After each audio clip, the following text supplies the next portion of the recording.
Hi, I'm Bernie Hunhoff, State Representative here in Yankton, and we're talking again about Amendment O, and it deals with the State Cement Plant Trust Fund. We sold the Cement Plant Trust Fund, and now we're trying to figure out how to move forward as far as when we should take money out of it. You know, the whole issue of trust funds is all philosophical. We're not talking about enough money here to make a huge difference in the state budget, which is $4 billion. But there's an interesting philosophical discussion here. You know, how much of the money should state government hoard, basically? We have, this trust fund is $240 million.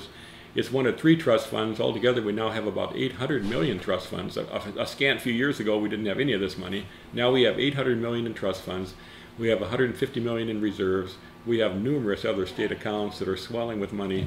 I mean, South Dakota is awash in cash. And yet we're cut the schools $50 million.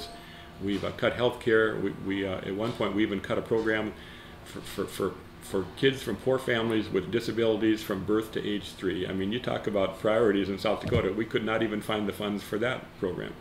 And yet we are sitting on $1 billion almost in trust funds and reserves. So I think you can become overly cautious, and that's probably not popular to say in South Dakota, but I think you can become overly cautious.